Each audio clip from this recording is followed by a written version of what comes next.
Hey everyone, this is Kate from Moonflower Moments. Welcome and welcome back. Today I'm actually going to talk to you about something that is deeply personal. I really want to share with y'all how I recovered from my most recent tower through the use of landscape decks. Now, my most recent tower was definitely over the summer, so I still am kind of reorienting and processing and setting that path forward to healing. But there was something that I had pulled quite a while ago, and it was the tower next to a keyword adapt from an oracle deck. And I really have been quite thankful throughout this process for my landscape tarots for helping me to learn how to adapt through the towers, but also help me celebrate how I have changed because of them. And so these are the decks that have really kind of helped me through that process to get back on my feet after I felt like my entire world has been completely swept to sea. And I feel completely disoriented from myself and from my surroundings. So the first deck that I want to share with you guys is going to be my Story Through Stones Oracle. This deck was created by Sindera Quackenbush. Her father had collected these stones through his lifetime, and when he passed away, she photographed these and she made them into a deck to be used for reading and for storytelling as a way to commemorate his legacy. And immediately in the aftermath of my towers, I did find this deck to be the most healing and incredible process for me. So I think when we are first experiencing a tower, it definitely kind of feels like this. This is from the Tarot Mystical Dreams. And even though this isn't a landscape deck, I thought it was worth seeing because it feels as if you are being swept completely out to sea and the house and the structure has completely crumbled. So while you are in the sea, you are actively searching with this new light of the moon for a rock to hold on to. And so I thought that this deck of stones was really kind of the perfect thing for me because it gave me the grounding and the stability that I needed to know that there was a solid structure underneath me. It also met me in so many beautiful ways because at the end of the day, these images aren't clear. There's no keywords, there's no guidebook to this, though the creator does have some write-ups on her Substack that she's been slowly releasing. But it's nice that you can look at this and get a vague image of what is happening. The details aren't fully fleshed out, but it gives you an opportunity to sit back and contemplate. And when everything is completely disoriented and when you are struggling to grasp onto that stone, you don't want a deck that's going to be highly clearly detailed because that deck is going to force you into action through those details. You want something that's a little bit more ambiguous like this that allows you to hold that space and simply just grab onto something for a little while before jumping right back in. I personally found that after the tower had happened, I was kind of filled with the urge to fix. And I think that that is the exact opposite of what the High Priestess, who is my card of the year, would dictate for me and for other people. You know, if the High Priestess would dictate, I guess that's a bad way to say it, would suggest or maybe just through her very presence and her example advise. I think we live in a world that really kind of overemphasizes the idea we have to fix things, we have to fix things. And as someone that is recovering from codependent relationships, and even so far, I would go to say enmeshment, I really have a very difficult time sitting in that discomfort. And so it's decks like this that even if the image is a little bit fuzzy, that actually helps you through the experience because you are feeling fuzzy. And for me personally, it really reminded me that not everything has to be fixed. You know, I can feel things in my gut on a very deep and kind of instinctual and intuitive level. And I think the first step to finding our way back home to ourselves is to sitting down and listening to that intuition of what is best. And so for that reason, this deck really was incredibly powerful to me throughout that healing journey and is always so powerful to me. Now, once the world started to get a little bit clearer and I was able to take even more of kind of a step back, you know, at first I was just kind of swimming at sea and I was just looking to hold on to that rock and grasp it. I then graduated to a point to where I still wanted to observe, but I was able to see through distance of the situation more of the context of the situation. And while the Story Through Stones is very abstract in nature, the Mindscapes Tarot is a little bit closer to what reality is. So even though it doesn't have any people, it still was kind of like a gradual step in towards seeing more. You know, I'm able to see more than just that one particular rock or that one particular feeling. Now I'm able to kind of experience the whole landscape or the whole room. So the Mindscapes Tarot has been really instrumental in reminding me about the beauty of existing within a space, but not acting within a space. Like I said before, I'm someone who really has the tendency to try to jump right on in. You know, I see the landscape deck as an opportunity for me to path work into the card or even into the situation. But I think, if I'm allowed to say this, that really is quite detrimental to our healing immediately. You know, I think we do need to take accountability for our actions and how that might have contributed to our circumstances. But I've been pulling the Four of Cups a lot, along with the High Priestess. And I think that our method of becoming that High Priestess, of having that wisdom, of knowing better for next time, is really to kind of sit in that stagnant water of the Four of Cups. We're not engaging with community or with other people or doing a lot of like external work and movement, but instead we are embracing the language of the Mindscapes Tarot, which is just seeing and observing. And we're holding space for the idea that through that observation, we are collecting knowledge of how to rebuild again. But more importantly, I think in the aftermath, we are actually collecting a snapshot, which becomes our context. So I think that after we've suffered those tower moments, we really need decks like this to be like, this is actually the circumstances now. Because when our circumstances are changing underneath our feet and our life is changing dramatically quickly, we've lost all sense of context. For lack of better ideas or terms, our context for the world itself has been thoroughly altered and changed. And so we need this as like a snapshot of, this is what is in front of me, this is what's going on.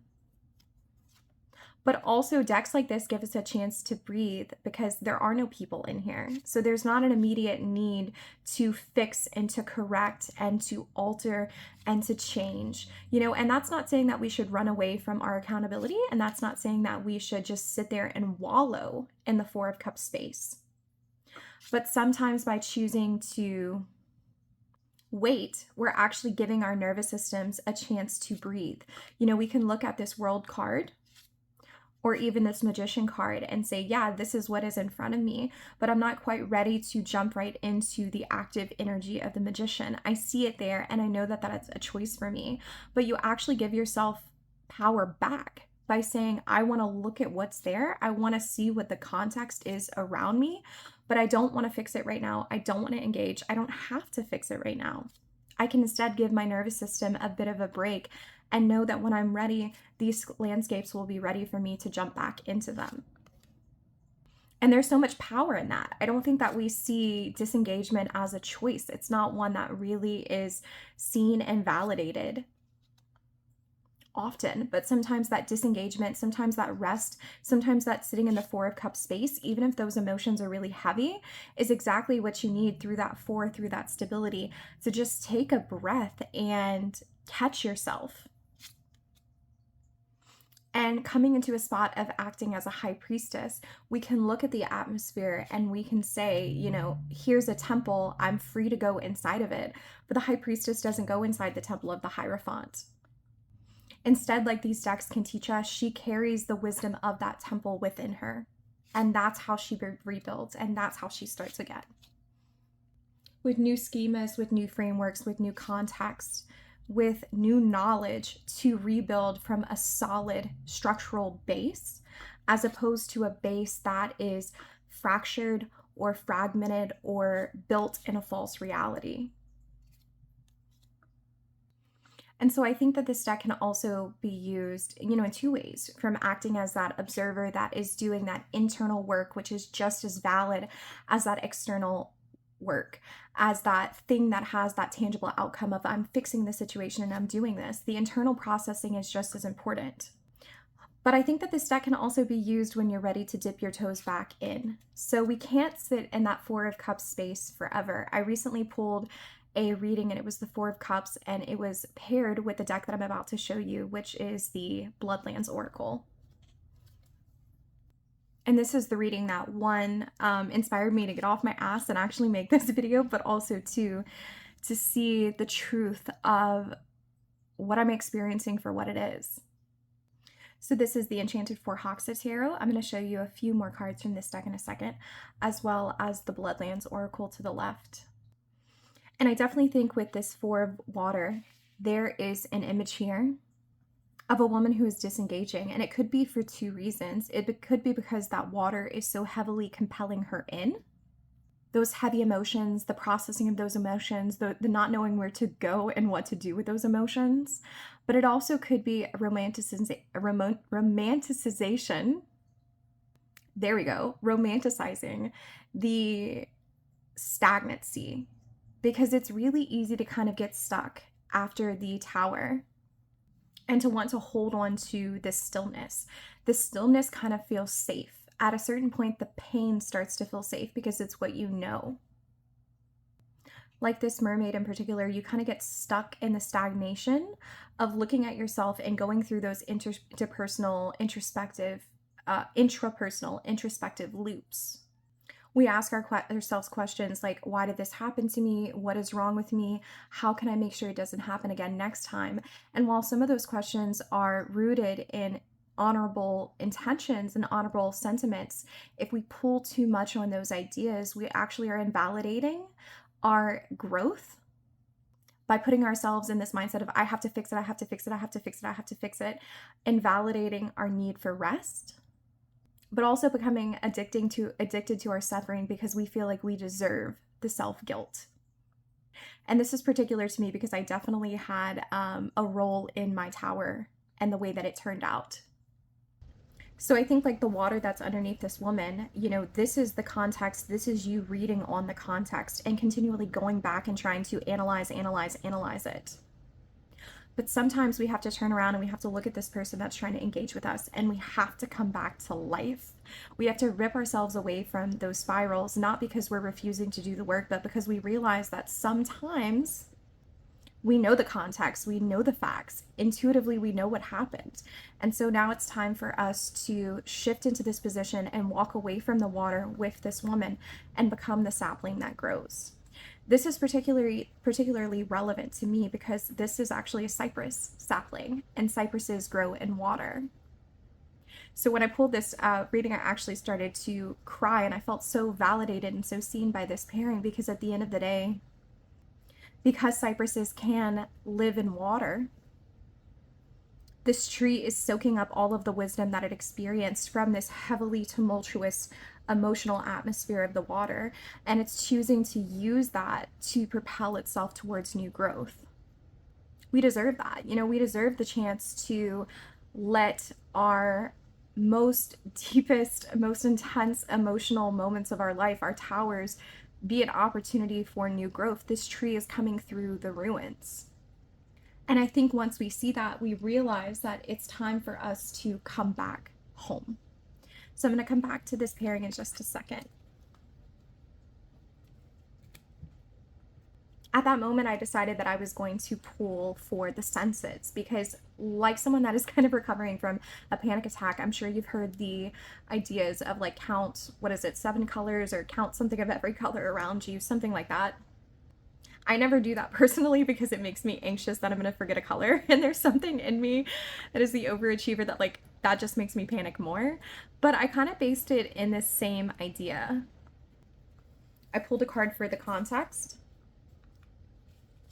Let's see if I can get it all on camera. The context. And one for sight, smell, taste, hearing,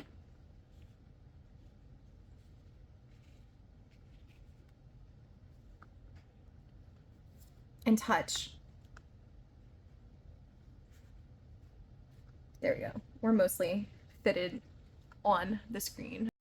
And in that, I was able to really kind of ground myself as well through these senses. You know, I was ready to start integrating one sense at a time, coming back to my newfound context. So in the case of this, I can briefly say this. This is not the actual reading that I did, but it's one that I just pulled on camera, so I feel like it's here for a reason. So indulge me in a little bit of reading on camera for a second.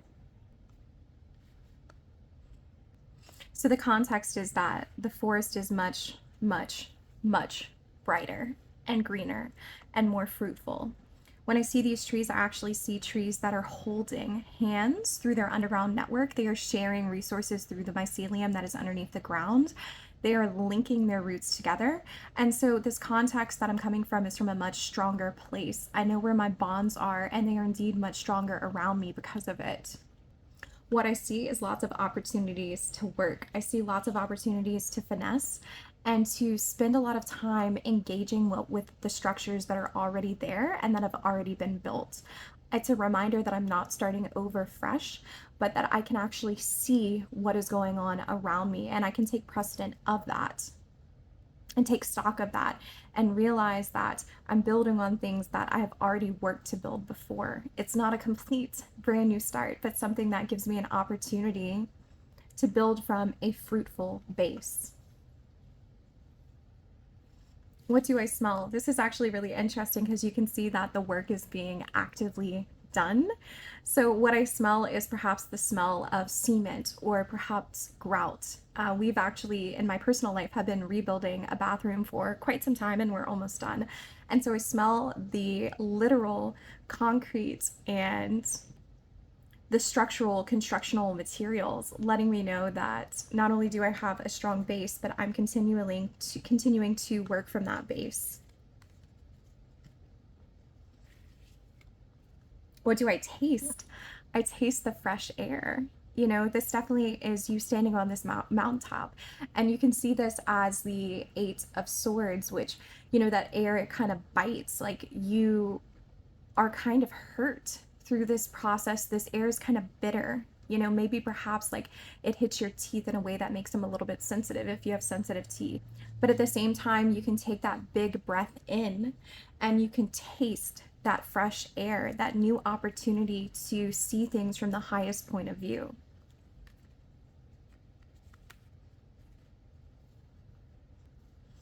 And what do you hear? The Nine of Branches.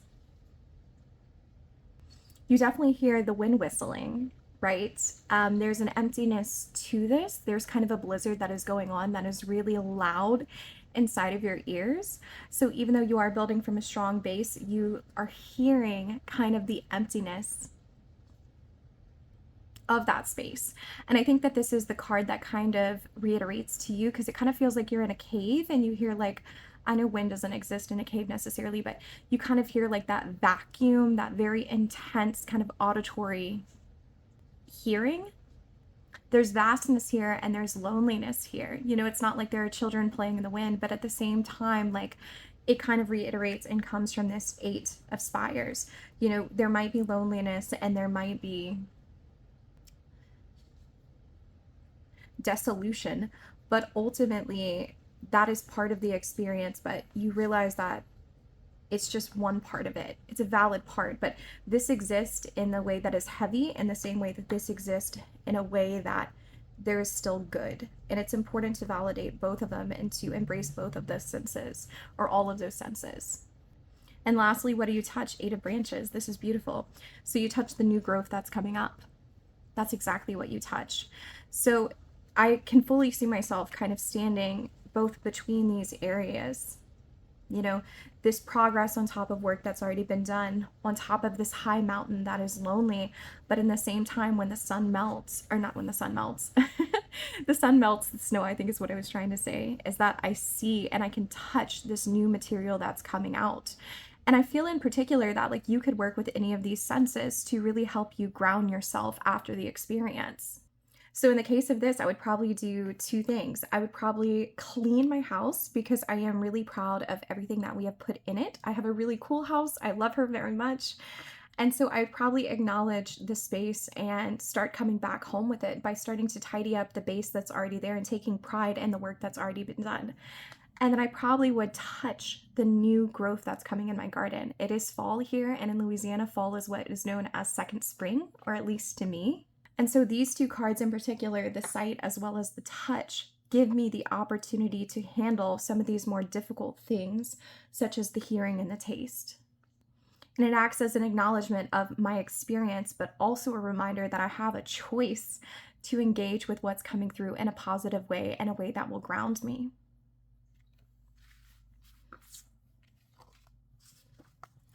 And when I'm ready for that, when I've started to feel myself completely ground, that's when I can actually seek out some allies for support. So this is the Naturescapes Tarot. It's found on Make Playing Cards. And then this is Animal and Botanical, which is out of print, but there are lots of animal decks that I think would work for this, maybe perhaps even MJ Colonnet's Guardians of the Night Tarot. So I've always used this match. It's one of my favorite pairings, but I did have a reading with the Delta Enduring Tarot. I'll leave a link in the description box below to my walkthrough of that deck that really reiterated to me that this is the pairing I needed. So one of the Four of Cups that I pulled, one of the many, many, many Four of Cups that I pulled, was this one from Delta Enduring. And you can actually see it is a girl that is quote unquote rotting in her bed. So she is bed rotting. You can tell that there's a mess kind of over here. She had all of these pictures from her former gatherings, but now she's not engaging in them. And here's this big fat white cat that's next to her. I have a kitty cat. His name is Rugi, named after Rougarou, which is a swamp monster here in Louisiana. And he's about this fat and about this cute. And he is definitely the cat that rots with me when I need to be in bed, when I need to be resting, when I'm crying. He's always the one that is climbing into my space and will not leave me alone. And so this was kind of a reminder to myself that I can look to the allies. Even if my life has been shaken apart, I can look to these allies over here on the right for that support. And one of the ways that I do this is by acknowledging the critters that are around me, right? So once you've kind of grounded with the five senses, I feel like it was very natural for me to walk into this space and try to notice the butterflies again, and to try to notice the bees again. And it's so nice that when you're existing in this space of the Queen of Swords, which feels very similar to that Eight of Swords that I just showed you before, that you can also really hold with you these turtles as kind of your spirit animal. Like, yeah, you can climb inside of your shell if things get too tough, but also recognize that turtles, at least around here, many of them know how to swim. And so you can hide from the experience inside of your shell, or you can swim through that Four of Cups water and you can do more with it. And I think that there's something so beautiful about that, to have an ally that will come with you. I love how many in particular like insects are shown in this deck, Animal and Botanical. So there is a plant, there's a main animal, and then there's usually a smaller animal. And a lot of the insects I'm familiar with. So this is a peacock butterfly. It doesn't exist where I live, but this woodpecker does. And I cannot remember the name of it, but I know that I've received this card before. And actually the day that I pulled it, before it's on my Instagram, I saw one of these woodpeckers, like the exact kind, in my yard. So it's like, yes, you know, you can get caught in the nostalgia and look at what is dying around you, you know, what is finally being put to rest, for better or for worse, with these trees. But you can also look above you and see that from that dying and that death, that tree might be in decline. That is the representation of that past, the old you that was kind of grounded and rooted to the ground. But while that tree is dying, it is making fruitful ground for insects to move in, and it's providing new life for this woodpecker. And so this is clearly a very interesting story to me, that the woodpecker is my ally, because he makes use of what is dead, what is gone, what was there before. And he sees decay as an opportunity to find sustenance and substance for the next part of his journey. And I think on top of this, this is just such a happy and bright match. You know, by filling it with creatures and with critters, you know, we're reminded that we're not alone, that we as humans are not the only ones that dominate and exist in this planet. So no matter how isolated you can sometimes feel, you can always look to what's around you for that guidance and for that support, because there are other creatures that are living such validating lives. as you are. I love this pairing. It's so beautiful, like with the texture here and the texture there. Oh, and it's actually 2 of Swords and 2 of Swords. Oh, that's actually really cool. What a beautiful representation of like, you know what to do. You don't even have to like step foot on the ground through this. You can just fly right over it because you know what to do. All right, and last, go. So this was the Animal and Botanical Tarot with my Naturescapes Tarot. And then of course we reach my favorite pairing of the day, but not the only one left, and that's going to be my Bloodlands Oracle with my Enchanted Forhaxa. This is the most powerful pairing that I've ever found in my life. Actually, a local metaphysical shop was closing down in my area, and I encouraged my friend to buy Enchanted Forhaxa, and usually I'm never like, go buy this deck, but Enchanted Forhaxa, especially this month, has really carried me so far through this month that I felt like it is a deck that I would happily recommend to anyone and know that they would be getting a gorgeous product and a gorgeous experience, most like. And more importantly, this is the pairing that I used when I was ready to become fully present again, when I wasn't just kind of sitting in the space and looking to the allies for support, but I decided that I myself wanted to start contemplating action again, and I wanted to start contemplating kind of my emergence between the eruption and then also the chariot. I think that's a beautiful pairing to illustrate that point. So the Bloodlands, for most part, can seem pretty desolate. But one of my favorite pairings that I actually pulled from this was the Empress and the Tomb. And this stayed on my altar for multiple weeks. You know, things have wholeheartedly died, but there's still so much room for that rebirth. And I found this to be such a valuable pairing because, you know, because these are fae depicted, they're human-like enough that I can see myself as the fae that is within this landscape, or I can say to myself, you know what, I think I would act differently, or that just doesn't feel like me. That seems like a situation that I'm observing from the sidelines. And in doing so, it gave me the opportunity to not internalize the message as I have to be this empress in the situation of the tomb, but rather perhaps like this is a reading of what the landscape is and what the situation is in around me. And if I want to take on her characteristics, I can, but I don't necessarily have to. And so that's actually how I read this pairing to begin with. Of, you know, this is my situation. I know for a fact that there will be flowers that grow from this tomb. There will be butterflies that once again start again. There will be fertility here once again. But I can just lay this pairing out and let the fae hold the energy of the space for when I'm ready for it. And so that's what I did. Some days I was this fae, kind of stapling herself down into this tree. If you can actually see, she has lost her wings entirely. They are stapled to the tree behind her, and the petals have fallen to the ground. And I was on that steep slope, and I was like falling down. You know, there was, like I said, an air of desolation to this.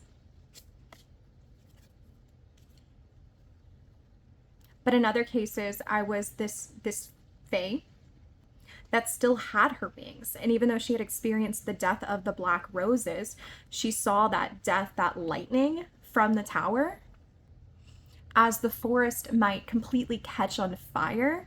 But that's okay because she still has her wings, and she knows that she'll come back to it in a deeper, richer space that's better for her. And so in the case of when I did pull this card, I knew that I was once again going to have my wings again.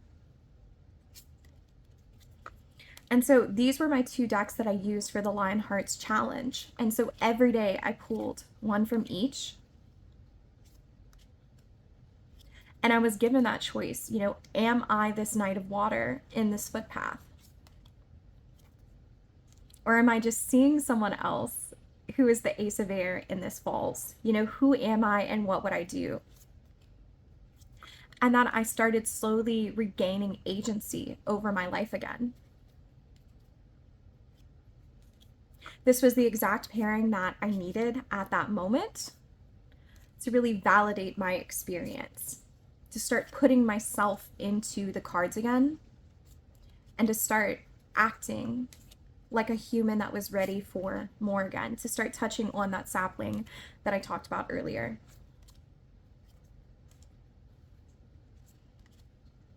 It's just perfect, especially the black and white colors. You know, this kind of feels like this is the option, for better or for worse, this is the option in front of you. And the colors over here say, but this is what you can do about it. There's hope to this. There's wildness to this. There's ferocity to this and feralness that makes you want to jump into the desolation and give this island the water,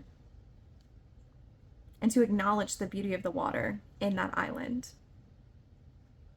And when you're in that place of starting over again, you know, you might feel like that island because you're processing this by yourself. And that in itself is a ton of water and a ton of emotion. But in a way, sometimes when our heart is torn to pieces, it also is torn open for more to come in the future. And I think that that's what I had to decide from this reading, that I was going to keep my heart open no matter what. So this was the Bloodlands Oracle with Enchanted Forhaxa. And so I bring us back to this reading again that really changed my life. And I think I want to close this out by another thing that I learned from working with landscape tarots and oracles this month. And I think that that is, no matter if we are at a point to where we're just having to observe, because we're still learning to get our feet again, we're still learning what our new context is the world, and we're still trying to acknowledge and take time to process. Or if we are ready to jump back in and to be the sapling that has learned from the heaviness of that experience. No matter which side of the coin you're on, no matter what part of the journey you're on, you're always able to see the horizon that is behind you. And you can see here that you can claim that that is a setting sun or a rising sun, but I actually choose to see it as the rising sun. And while this isn't a landscape tarot necessarily, because, you know, it does have fate in it, I think the basic idea can be to always look towards the horizon. Because when you look towards the horizon of the cards, which is often heavily featured in landscape decks, you remember that there's always something more to reach for, and that there is always a promise of something greater. So I think I'm done. I'm not quite sure how to close out this video other than to say thank y'all for joining me through this journey. I have wanted to make this video for probably about 3 weeks, but in the true nature of the Four of Cups, I have been trying to sit and really kind of process my intuition, my experiences, my emotions, that heaviness of the water, before jumping on here. You know, if I'm going to create a video that says that, you know, don't jump right back in, you know, take the time to honor yourself and to reconceptualize and recontextualize, I needed to do that first. So I want to thank you guys for just kind of being here with me as I have processed this. My students have been working on magazine articles which describe places that are significant to them. And so I think it was a perfect time to kind of overlap with this own personal history that I was doing with the tarot landscapes. So in the description box below, I'm actually going to post a list of questions that I gave my students to think deeper about places and landscapes and what they mean, especially when you transform within the landscape and when it transforms within you. And so if you're looking for other kind of questions to ask your landscape decks to help you gain a deeper understanding of space and place, I'm going to leave those questions down below as something to contemplate. So I wanted to go ahead and tell y'all thank you so much. I really enjoy being in this space with you guys, and I will see you again next time.